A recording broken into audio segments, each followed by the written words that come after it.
चलिए जानते हैं आज की देश और दुनिया की सिलेक्टेड काम की और महत्वपूर्ण 25 बड़ी खबरों को सिर्फ 5 मिनट में। पर अभी तक आपने इस वीडियो को लाइक नहीं किया है तो लाइक कर दे और खबरों में आगे बढ़ने से पहले इस चैनल को सब्सक्राइब जरूर कर ले। पीएम किसान की 19वीं किस्त जारी, 9.8 करोड़ किसानों के खातों में रुपए 22,000 करोड़ ट्रांसफर, 3 किस्तों में मिलते हैं रुपए 6,000। आतिशी बोली, सीएम दफ्तर से भगत सिंह अंबेडकर की तस्वीरें हटाई, भाजपा सिख दलित विरोधी सत्र के पहले दिन दिल्ली विधानसभा में हंगामा। प्रधानमंत्री मोदी ने किया ग्लोबल इन्वेस्टर समिट का उद्घाटन, कहा 10वीं 12वीं की परीक्षा इसलिए लेट है, एमपी ईवी क्रांति में लीडिंग स्टेट, निवेश का यही समय सही समय। इंदिरा गांधी पर टिप्पणी, जयपुर में कांग्रेसी पुलिस से भिड़े, वाटर कैनन के दौरान सड़क पर गिरे कई कार्यकर्ता पुलिस हिरासत में। एमपी में 1.10 लाख करोड़ इन्वेस्ट करेगा अडानी ग्रुप, 5 साल में 1.20 लाख लोगों को जॉब, रिलायंस ग्रुप करेगा 60,000 करोड़ का निवेश। पीएम मोदी का मोटापे के खिलाफ कैंपेन, 10 प्रमुख हस्तियों को किया नॉमिनेट, इनमें आनंद महिंद्रा और उमर अब्दुल्ला। तेलंगाना टनल हादसा, अंदर 11 किलोमीटर पानी भरा, सिलक्यारा ऑपरेशन टीम भी 8 लोगों के रेस्क्यू में जुटी, मंत्री बोले बचने की उम्मीद कम। राजनाथ बोले 70% रक्षा सामग्री खुद बना रहा भारत, 2029 तक 50,000 करोड़ के निर्यात का लक्ष्य, आईआईटी मंडी में छात्रों को किया सम्मानित।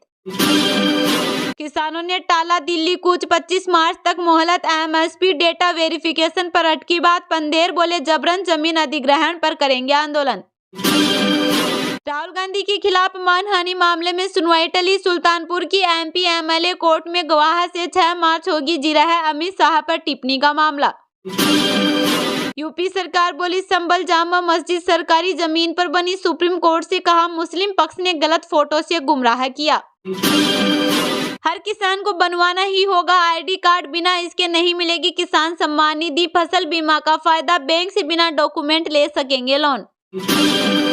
भारत से हार पर भड़के पाकिस्तानी, कहा टीम में गुटबाजी, फैन इकबाल बोले खिलाड़ी सिफारिश से आ रहे सबकी अपनी अपनी टसनबाजियां। आज सोना हुआ महंगा, चांदी के दाम में गिरावट, सोना 264 रुपए बढ़कर 86,356 रुपए पर पहुंचा, चांदी 96,244 रुपए किलो बिक रही। पंजाब बीजेपी अध्यक्ष को इंडिगो फ्लाइट में टूटी सीट मिली, बोले एयरलाइन कंपनी का चलता है वाला रवैया, शिवराज चौहान भी टूटी सीट पर बैठे थे। महाकुंभ अक्षय कैटरीना प्रयागराज पहुंचे, गंगा में डुबकी लगाई, शहर में जगह जगह जाम की स्थिति, संगम पर सुबह के मुकाबले भीड़ कम। सुप्रीम कोर्ट में बांग्लादेशी हिंदू की सुरक्षा से जुड़ी याचिका खारिज, कोर्ट बोला दूसरे देश के आंतरिक मामलों पर टिप्पणी नहीं कर सकते। कश्मीर उत्तराखंड में इस हफ्ते भारी बारिश की आशंका, एमपी के पचमंडी में तापमान 6 डिग्री, हिमाचल प्रदेश के 4 जिलों में येलो अलर्ट। मोदी ने पूछा सोशल मीडिया पर किसके 1 करोड़ फॉलोअर्स नहीं मिला, जवाब एमपी के भाजपा विधायक सांसदों को दिए पर्सनालिटी डेवलपमेंट के टिप्स। यूक्रेन में जेलेंस्की राष्ट्रपति पद छोड़ने को तैयार, कहा शांति के लिए कुछ भी कर सकता हूं, रूस यूक्रेन जंग के 3 साल पूरे। देश का सबसे बड़ा बोन मेरो ट्रांसप्लांट सेंटर लगभग तैयार, कैंसर रोगियों के लिए लाइफलाइन, जयपुर में हर महीने हो सकेगा 50 मरीजों का इलाज।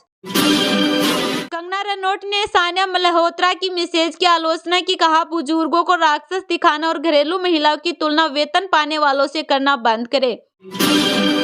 एकनाथ शिंदे बोले मुझे हल्के में मत लेना, क्या सीएम फडणवीस को धमकी दे रहे, शिंदे की नाराजगी की असली वजह क्या है।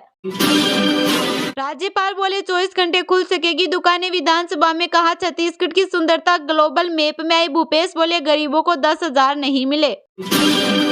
योगी बोले नेता प्रतिपक्ष समाजवादी से सनातनी हो गए, विधानसभा में कहा ये जब अंतिम पायदान पर खड़े होते हैं तब धर्म याद आता है। विजयनगर रेप ब्लैकमेल कांड, अजमेर ब्यावर भीलवाड़ा बंद, राज्यपाल ने कहा हिंदुवादी संगठन से जुड़ी लड़कियों को टारगेट किया, पब्लिक बोली आरोपियों को फांसी दो। वेस्ट बैंक में 23 साल बाद घुसे इजरायली टैंक, 40,000 शरणार्थी कैंप छोड़कर भागे, नेतन्याहू बोले फिर जंग शुरू करने को तैयार। मस्क बोले 7 दिन का हिसाब दो या नौकरी छोड़ो, सरकारी कर्मचारियों के पास जवाब देने का आखिरी दिन, नासा ने कहा हम जवाब नहीं देंगे। झारखंड विधानसभा के बजट सत्र का पहला दिन, अभिभाषण में सरकार की उपलब्धियां, विपक्ष बोला सरकार राज्यपाल से असत्य बोलवा रही। सेंसेक्स 856 अंक गिरकर 74,454 पर बंद। निफ्टी 242 अंक नीचे 22,553 पर आया। निफ्टी, आईटी और मेटल में सबसे ज्यादा गिरावट।